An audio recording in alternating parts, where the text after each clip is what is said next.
ये बताइए महाराज कि शास्त्रों के अनुसार हम ईश्वर का दर्शन कैसे करें, उनको महसूस कैसे करें, इसका शास्त्रों में क्या उल्लेख दिया गया है? भगवान का दर्शन और जो है भगवान को महसूस आपकी भक्ति पे निर्भर करता है कि आपकी भक्ति कैसी है। भगवान के प्रति जैसी आपकी आस्था बन रही है, भगवान का दर्शन भी संभव है। इस कलकाल में भी आज ऐसे ही लोग विद्वान हैं कि भगवान का दर्शन करते हैं, भगवान से बात करते हैं और भगवान का दर्शन भी करते हैं और महसूस हुआ तो जिसके बिना ये सृष्टि चल नहीं सकता। जितने भी इस सनातन धर्म के साथ अन्य आज संप्रदाय धर्म के सभी लोगों से मैं बताना चाहूंगा, इसके बिना आप रह नहीं सकते, वही ईश्वर है।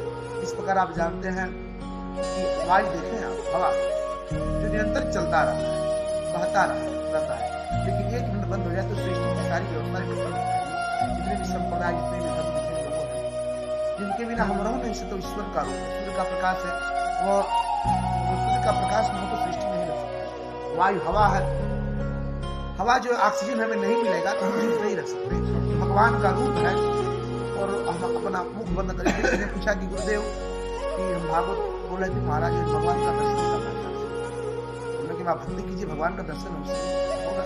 पता नहीं कुछ ऐसा प्रमाण होता है जिसे हमें महसूस हो। हमने कहा कि अपना मुख बंद कर लो, नाक बंद कर लो और अभी देखो